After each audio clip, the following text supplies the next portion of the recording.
Yo guys, assalamualaikum. Kembali lagi di Dosen Magang Channel. Di video kali ini kita akan lanjut latihan soal CASN P3K Jabatan Teknis Penata Layanan Operasional. Sebelum lanjut, subscribe dulu buat yang belum dan nyalakan loncengnya agar tidak ketinggalan video terbaru dari channel ini. Kalau sudah, langsung aja kita ke latihan soal. Let's go. Soal nomor 1. Apa fungsi dari sistem antrian yang dikelola oleh penata operasional? A. Meningkatkan keuntungan perusahaan. B. Mempercepat proses pengiriman barang. C. Mengatur alur pelanggan sehingga layanan dapat diberikan secara adil dan efisien. D. Mengawasi pergerakan karyawan dalam perusahaan. E. Mengelola sumber daya manusia dengan lebih baik.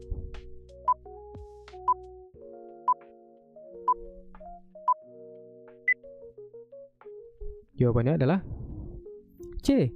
Mengatur alur pelanggan sehingga layanan dapat diberikan secara adil dan efisien. Kita lihat pembahasannya. Sistem antrian bertujuan untuk mengatur alur pelanggan atau pengguna layanan agar mereka dapat dilayani dengan cepat, adil, dan terorganisir, serta mengurangi waktu tunggu. Next. Soal nomor 2. Apa yang dimaksud dengan sistem layanan terpadu dalam konteks menata layanan operasional? A. Sistem yang mengintegrasikan layanan keuangan dengan layanan operasional. B. Sistem yang menghubungkan semua aspek layanan publik dalam satu platform untuk memudahkan koordinasi. C. Sistem yang hanya digunakan untuk layanan administratif. D. Sistem layanan darurat yang dikelola oleh penata layanan. E. Sistem manajemen keuangan yang mengelola anggaran operasional.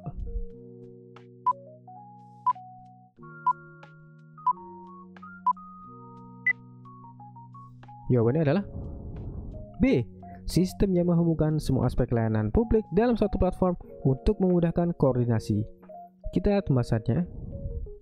Sistem layanan terpadu adalah sistem yang menggabungkan berbagai aspek layanan dalam satu platform atau sistem untuk memudahkan koordinasi, meningkatkan efisiensi, dan memberikan layanan yang lebih baik kepada pengguna. Next. Soal nomor 3. Apa pentingnya evaluasi layanan dalam tugas penata layanan operasional? A. Untuk menata kinerja keuangan organisasi. B. Untuk mengidentifikasi kelemahan dan meningkatkan kualitas layanan yang diberikan. C. Untuk menambah jumlah pelanggan yang dilayani. D. Untuk menentukan anggaran pengeluaran.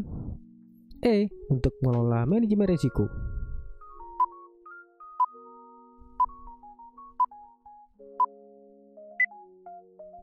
Jawabannya adalah B.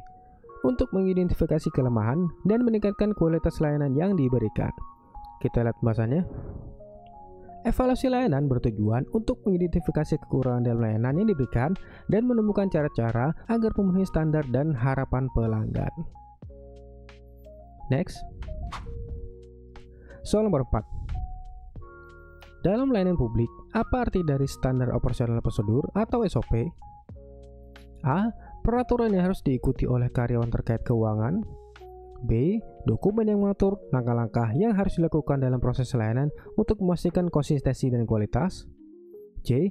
Sistem penggajian pegawai di layanan publik. D. Kebijakan pengelolaan anggaran. E. Aturan dalam pengelolaan aset organisasi.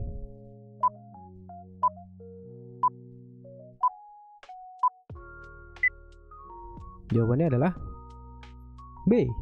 Dokumen yang mengatur langkah-langkah yang harus dilakukan dalam proses layanan untuk memastikan konsistensi dan kualitas. Kita lihat pembahasannya. Standar operasional prosedur atau SOP adalah dokumen yang berisi langkah-langkah terperinci mengenai proses layanan untuk memastikan konsistensi, efisiensi, dan kualitas dalam pelaksanaan tugas. Next.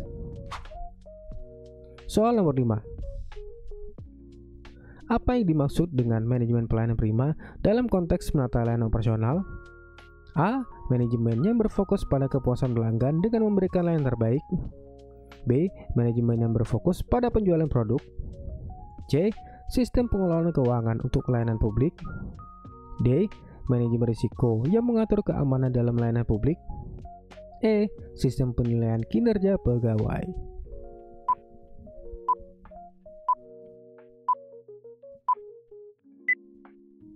Jawabannya adalah A. Manajemen yang berfokus pada kepuasan pelanggan dengan memberikan layanan terbaik. Kita lihat pembahasannya. Manajemen pelayanan prima adalah pendekatan yang berfokus pada memberikan pelayanan terbaik dan mencapai kepuasan pelanggan dengan memastikan bahwa layanan yang diberikan sesuai atau melebihi harapan pelanggan. Oke guys, jadi itu dia contoh-contoh latihan soal yang sudah kita kerjakan. Jika video ini bermanfaat, silahkan bagikan video ini ke teman-teman yang lain agar lebih banyak orang yang mendapat manfaat dari video ini. Kalau ada materi latihan soal yang ini bahas, silahkan tulis di kolom komentar ya guys. Kita ketemu lagi di next video. Assalamualaikum.